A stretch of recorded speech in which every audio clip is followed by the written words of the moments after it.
automobile as we know it today is a child of the present century, born in Europe and nurtured by America to its present important economic position. The automobile is America. As one eminent authority so aptly put it, nothing devised by the mind of man so epitomizes a nation as does this surging, omnipresent, always go you one better, reproductive miracle on wheels. What is the reason for this phenomenon? And, what is probably more important to us, where do we stand now and what lies ahead? Let's look at the record. I have here a roster of Auto Club members of 1902. Suppose we interview a typical car enthusiast of that period.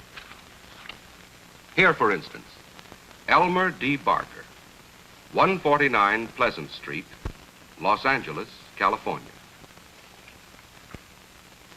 Los Angeles, 1902.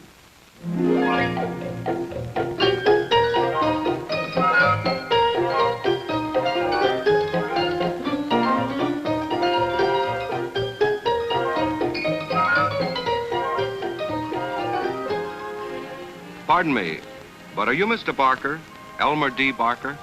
That's right. Is something I can do for you, sir? I don't wish to intrude, sir, but I couldn't help noticing one of those new horseless carriages at the curb. May I ask if it's yours? You bet she is. It's the first Model C runabout in town. I just got her, and I was about to take Peg, my bride, on the breakdown cruise. I must admit it took a lot of persuading on Elmer's part. But he's assured me it isn't dangerous. It won't explode or anything. Of course not. Like I told Peg, we've got to keep up with the times, you know. As an engineer, it's expected of me. Well, that's certainly true, Mrs. Barker. You can't stop progress. It's just what I told her. Now, ordinarily, Peg would be the first one to admit this, but, well, this time I think I can excuse her. You see, she's... Elmer! She's in a delicate condition. Well, congratulations. Have chosen a name as yet? We both like the name Edward. It was my father's name. And if it's a girl? We've made up our minds, sir. You see, I think that if we have a son, we can... Elmer, dear, it's getting late. Peg has a craving for some oranges. Little ranch town a few miles out called Hollywood. We're headed out there, and we've got to be back by nightfall. Oh, really? That's quite a trip. Oh, it's all of 10 miles at least. But what if we should break down? Just like a woman.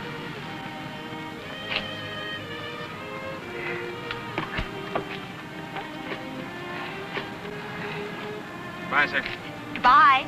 Goodbye, and good luck to both of you.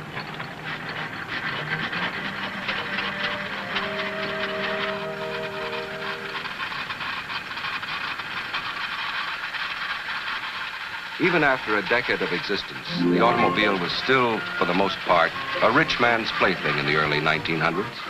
The usual purveyors of gloom and doom shook their heads dolefully and refused to believe this mechanical monster would ever replace the time-tried, reliable horse and buggy. They had some pretty good arguments to back them up in 1902.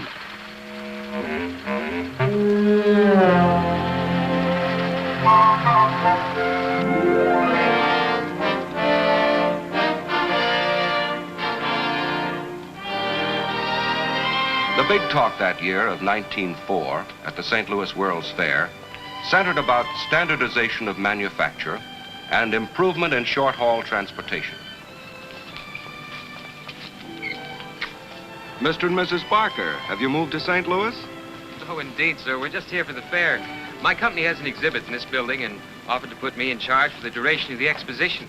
It's too good a thing to pass up. Took some persuading, though, to get Peg here, what with Edward so young. It really didn't. I wouldn't have missed it either. And Edward isn't a bit of trouble.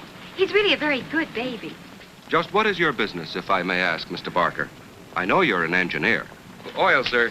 You see, we feel that our state, California, will someday be one of the largest petroleum sources in America.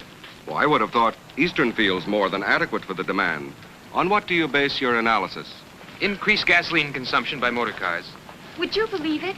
Elmer actually says there'll be thousands of new paved roads across the country and millions of automobiles in our lifetime. And hundreds of thousands of fuel depots to serve them at convenient intervals. Mark my words, sir, someday we'll be a nation on wheels. If you'll excuse me, I'm a little late. When you get to Los Angeles, come and see us. We're still at 149 Pleasant Street. Thank you, I will. Fine. Bye. Barker was right. One independent took a giant step and introduced revolutionary assembly line techniques in the manufacture of automobiles. Through rigid standardization of product, year in and year out, this car, simple and rugged in design, could be marketed at a price almost anyone could afford. A network of hard surface highways began to fan out from every city, bringing the farmer in with his produce to sell and giving him the extra profit to buy the city goods and services he needed. A new era of prosperity loomed upon the horizon of America. The automobile age was born. In July of that same year, Europe went to war. Then, 3 years later,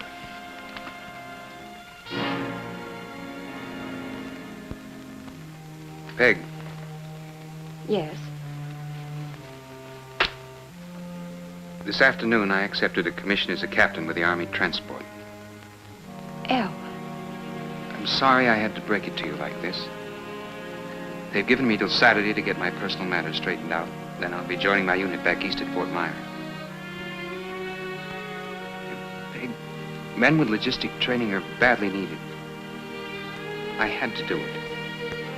If we all pitch in now, God willing, it'll be over soon, and we'll have ended all war for good. I know. I know, El. spurred by the war's demands, American industry and ingenuity rose to meet the challenge. Newer, faster, and more efficient processes of manufacture were developed to feed hundreds of ships with millions of tons of war material for the European front. A sizable percentage of American motor car production during the war years went into trucks of all types. For the first time, our armed forces became an army on wheels, a motor-propelled army. This bitter lesson learned by von Ludendorff in 1918 would be well remembered by Hitler in 1939. The post-war period, the Roaring '20s, was a wacky age of universal ineptitude. It was anything for a thrill, anything to forget the endless crosses left behind in the bloody fields of Flanders.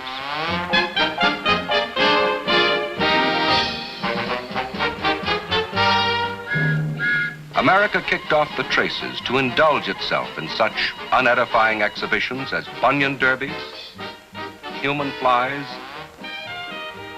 marathon dances, and air circuses. Off with the old, on with the new. It was smart to be different. Car makers who catered to this revolt against austerity prospered. However, the same big automobile manufacturer who created mass automobile production obstinately defied the trend. He lost his industry leadership almost overnight. He discovered too late that no man or corporation or group of companies is either big enough or strong enough to flout for long the wishes of the American buying public. This unwritten law of the American marketplace is axiomatic and inflexible. Everybody's told there's going to be nervous.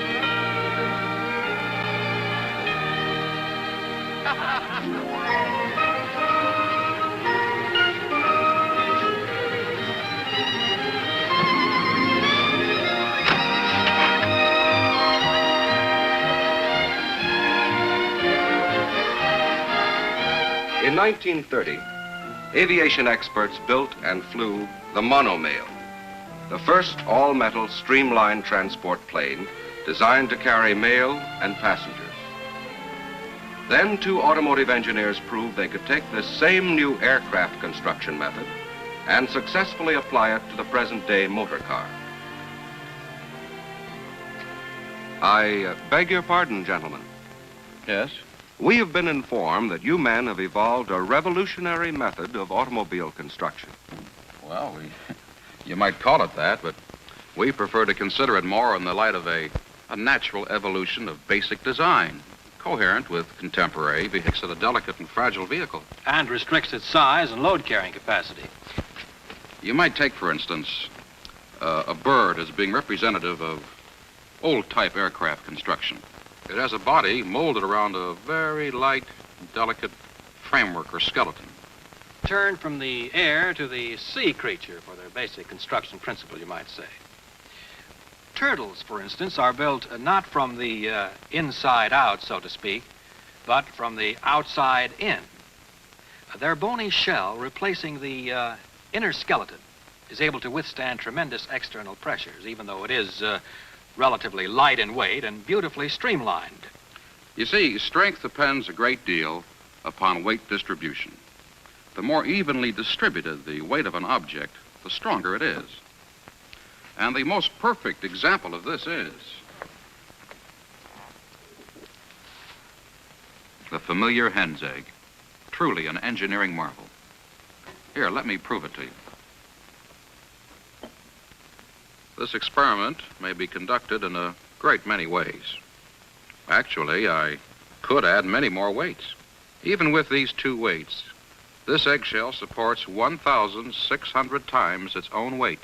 And just in case you had any doubts. And yet, as you see, the shell material itself is not only extremely light, but when divorced from its normal shape, can be easily crushed between two fingers.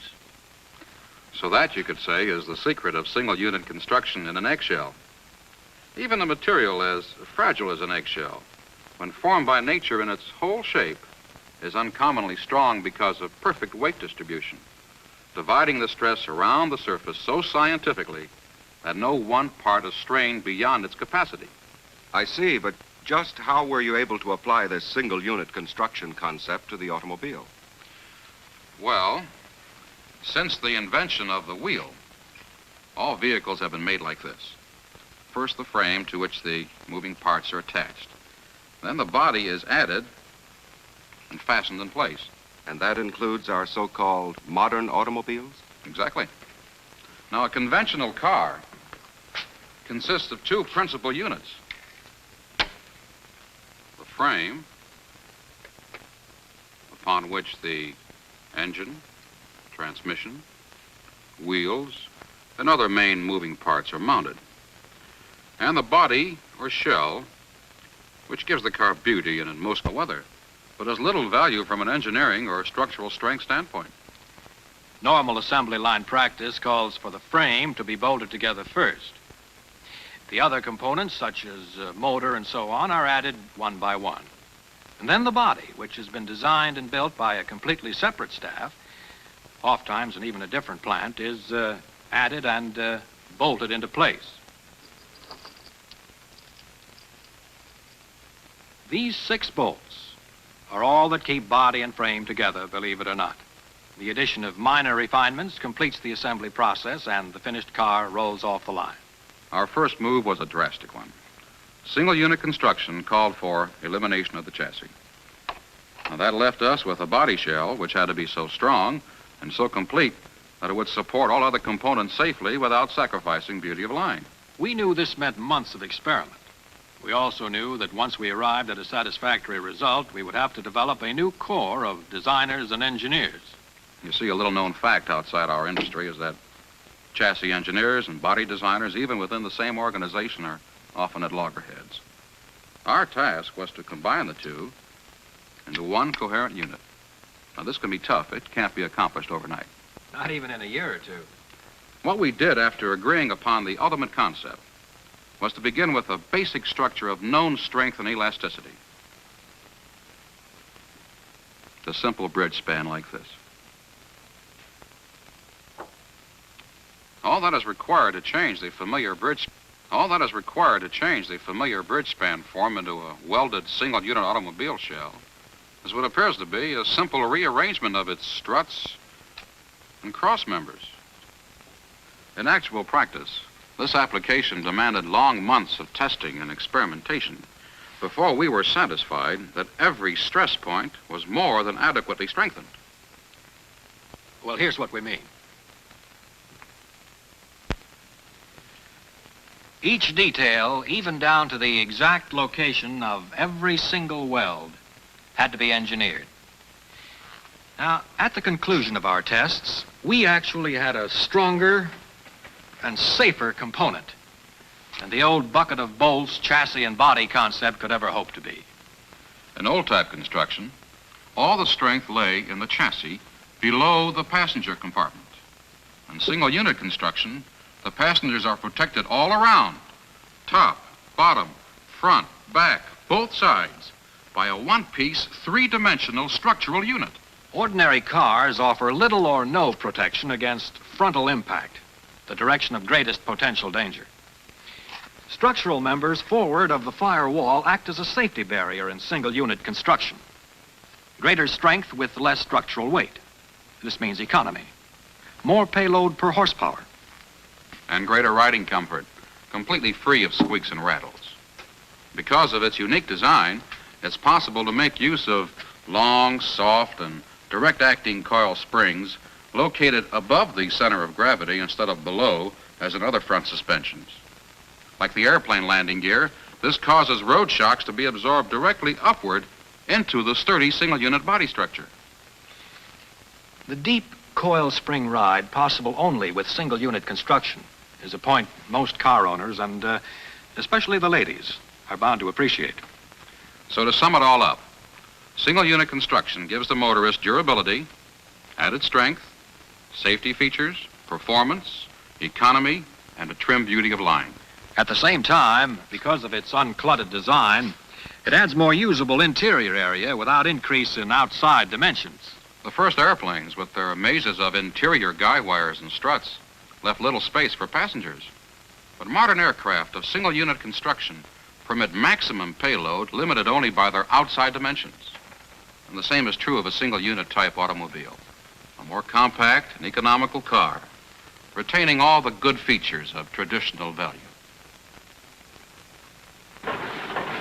And it was in 1940 that this new motor car, built upon a new type of assembly line, first saw the light of day. The single-unit construction automobile, the 1941 Model 600. $50 million worth of faith in the intelligence of the average American automobile buyer went into this assembly line. 50 millions of confidence in the future of America. 50 million was about $49,990,000 more than Edward Barker's salary as president of Metropolitan Surveys in 1941.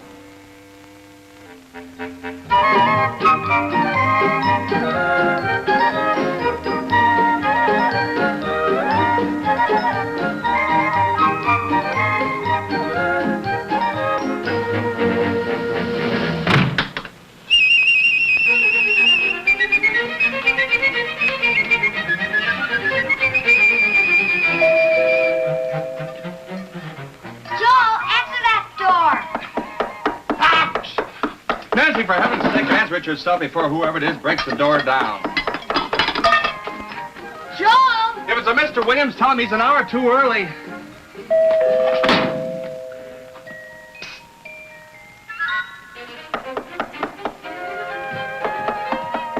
Now see what you've done, Joel Barker. Daddy's mad at me. You answer that door. Nope. Answer that door, please. Nope.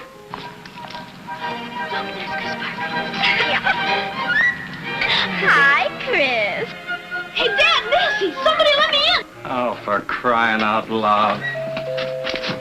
Will somebody answer that door? All right for you, Joel. Chris! Holy cow, what took you so long?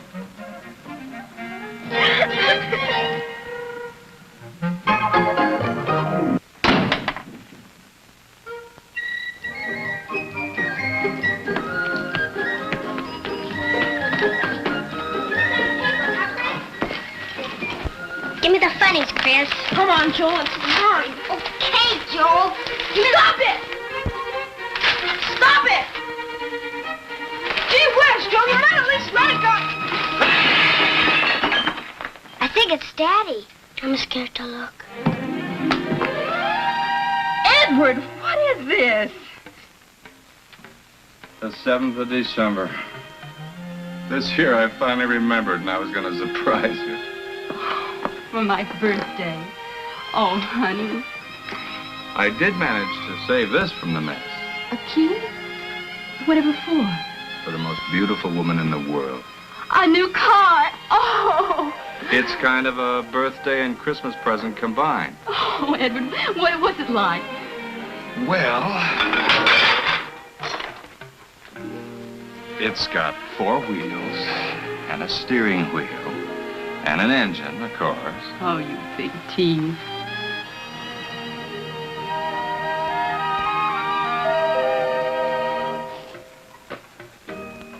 Hey, will one of you kids please get that door? Answer the door, man. The door, Joel. No, Chris wouldn't give me the funnies.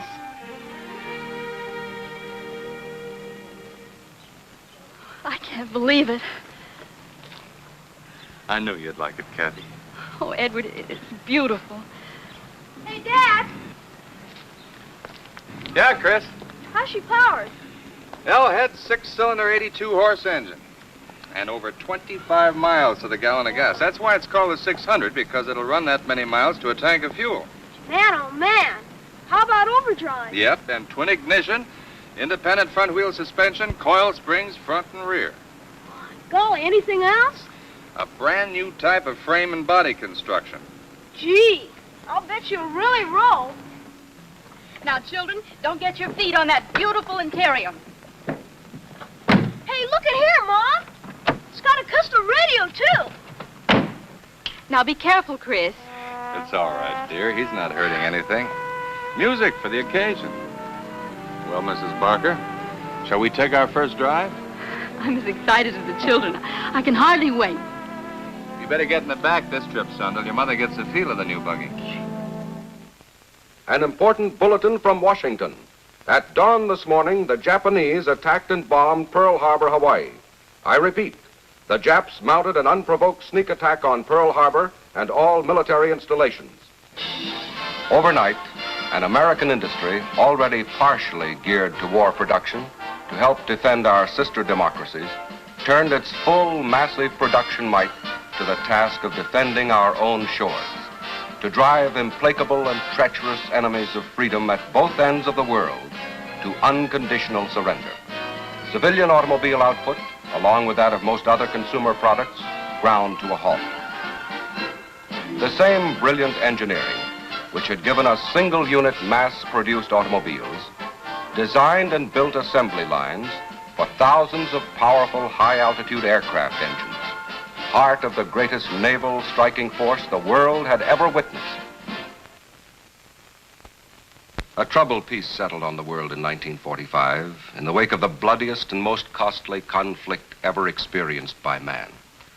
Once more, America returned to the pursuit of happiness in a land where everything was in short supply but money. It was a seller's market where anything was grabbed up the minute it appeared on a dealer's shelves. It didn't have to be good. It didn't have to be economical. It just had to be new and shiny. Post-war, prices climbed steadily in a goods-hungry America gone mad. Fortunately for us all, a few thinking people were looking ahead to the not-too-distant future and preparing for it.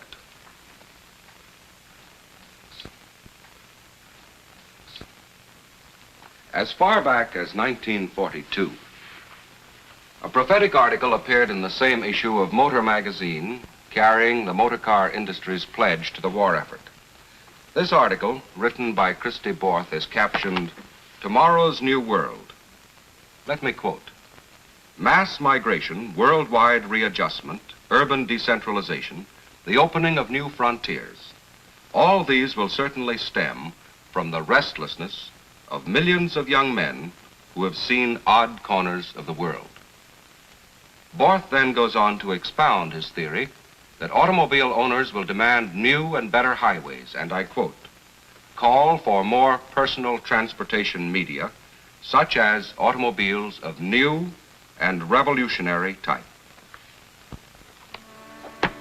Automobiles of new and revolutionary type.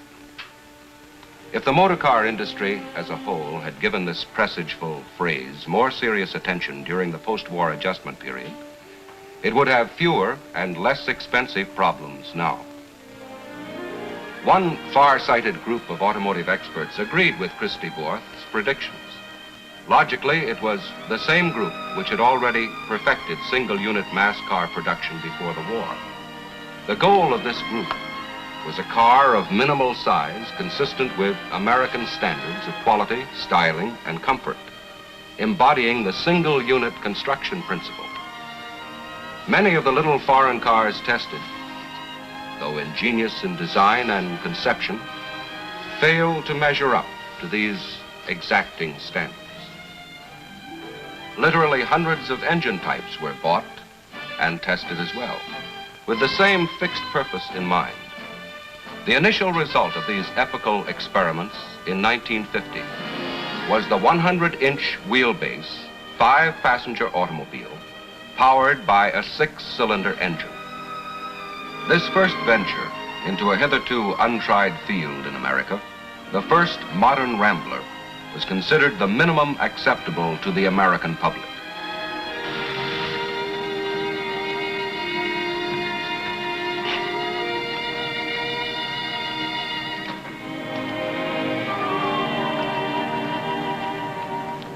Hi, Dad. Hi, Joe. What makes you so late? Football practice. I rode home with Jim Tate. Say, Dad. Yes, son. Dad, when are you going to get rid of this old crate of ours and get a new car? Oh, I don't know. That old crate, as you call it, is doing all right. Sound as $1. Golly, Dad, I just don't see how you figured. Boy, you ought to see the Tate's new wagon. It's long and low, with $1 million for the pickup. Over 200 horse V8, automatic transmission, and twin pipes. Man, it's sharp. Undoubtedly, but what anybody needs all that power for is beyond me. Well, Mr. Tate says a man has to have the very latest all the time if he wants to get ahead, no matter what it costs. Is that right, Dad?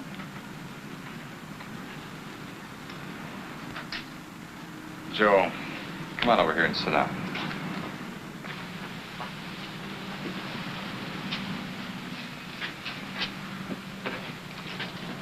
Yeah, Dad. Son, you know something about metropolitan surveys, the business I run, don't you? Sure. You hire a lot of guys to phone up people and go to their houses and ask a lot of questions you dream up. That's it, isn't it? Well, that's a resume of the initial procedure, I suppose. But to put it as simply as possible, it's one of our services to find out the likes and the dislikes of the public, what they're buying, what they say they want. Now, after a very careful study of all walks of life in every part of the country, we figure out what they'll be buying and wanting to buy sometime in the future. Do you know why this is done? I guess so the guys that hire you can make a lot of money selling stuff. Well, that's bluntly put, but that's the end result, we hope. In any event, as a result of our efforts, our clients are better able to supply their own customers with a better selection of the goods and the services the public wants and needs. Now, this also stimulates competition, and it gives everyone a wider freedom of choice on the open market. Do you understand? Well, sure, Dad, I get it, but what's that got to do with a new car? Oh, not just a new car, son, but a new, longer, heavier, more powerful car. Now, we just finished conducting an auto traffic survey, and there's no longer room for bigger, heavier, more powerful cars for general use. You see, this is a country of mounting populations and growing traffic problems. If this present trend toward bigger and bigger cars continues, it's going to reverse itself from necessity, and for no other reason. Edward Barker was right. An explosion was taking place in America. From Long Island to Long Beach, from Kalamazoo to Key West, the cities and towns were bursting their seams. On the heels of nationwide superhighway, expressway, and freeway construction, sleepy country villages suddenly woke up to the fact that they had become part of an adjoining metropolis. Wheat fields and orange groves, even unwanted swamps and dumps, blossomed out into expertly planned and constructed suburban communities, feeding upon their urban mothers. As writer Francis Bellow puts it, of all the forces reshaping the American metropolis, the most powerful and insistent are those rooted in changing modes of transportation. And he continues in part. The streetcar has all but disappeared. The bus is proving an inept substitute. Commuter rail service deteriorates. Subways get dirtier. And new expressways pour more and more automobiles into the center of town. Never by the greatest stretch of the imagination had overall automobile, the basis for America's growth and economic development in 2 short generations, was about to strangle its own creators unless the automotive industry itself stepped in and solved the problem. What did most companies do?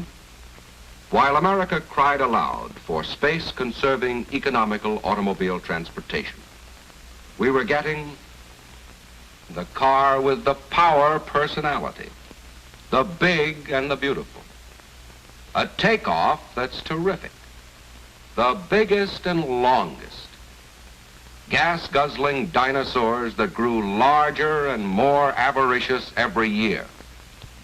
The day had long passed when Americans looked upon the motor car as a symbol of prestige and social position. For today, anyone with more credit rating than gumption could sport the swankiest car in the showroom. The automobile had become an economic necessity to our way of life. The big question remained, had Detroit at last overstepped itself?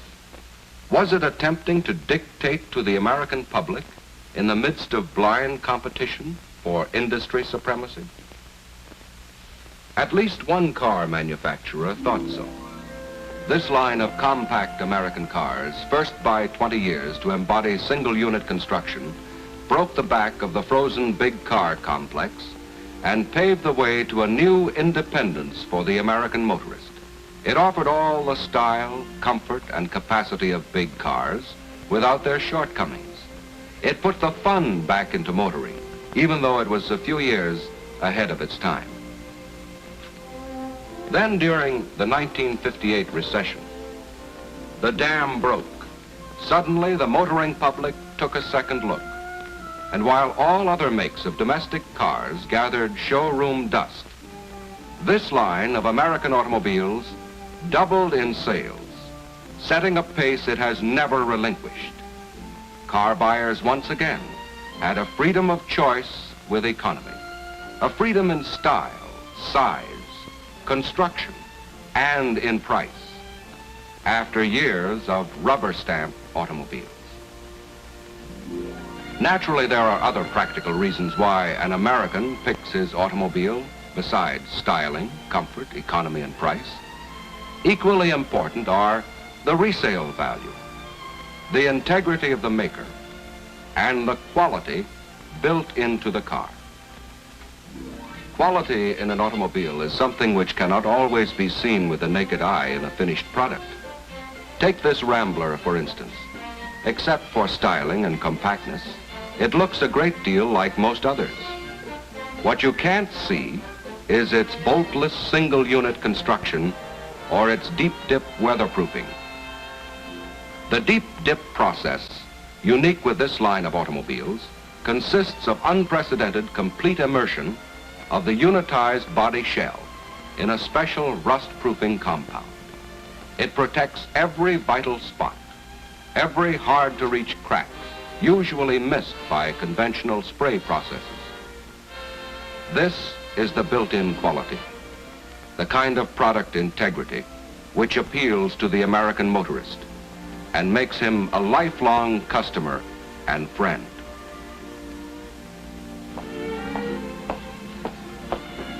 Grandma Barker!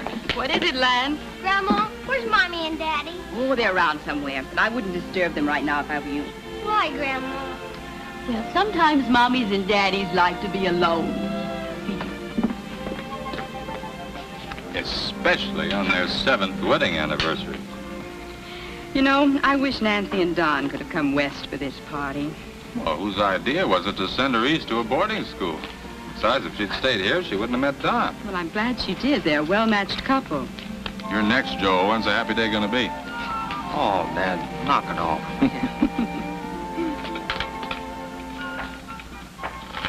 Bang!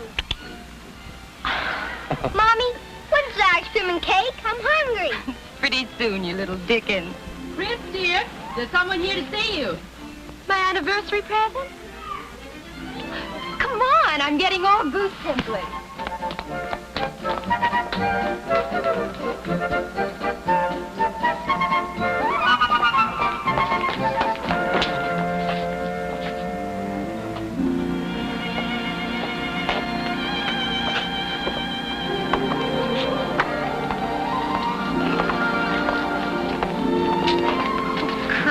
It's simply beautiful. Leave it to Chris to get the best. Well, how could I miss after the way you used to talk to me about cars, Dad? As we remarked in the beginning, the automobile is America. And like its people, there will always be room for all kinds. Big, fancy ones, and tiny little foreign ones. Each serves its purpose. But the compact car has come to stay with its capacity, style, economy, performance, safety, comfort, ease of handling, and dependability. And like our own great, dependable middle class, it will continue in the years to come to be the backbone of American transportation, the lifeblood of the nation. This is the way a fine writer, James Dalton, once put it in part. America has been a completely motorized nation for many years. Our last frontiers vanished before the irresistible sweep of individual transportation. City, village, countryside were metamorphosed when our people were able to look for the first time beyond the near horizons of the horse and buggy days. Despite unexampled hazards and perplexities, the thinking men of the automobile trade will not fail their country, unquote. The American Motors wardrobe of cars, a style and type to fit every modern American need, is showing the way. Rambler, the new standard of basic excellence.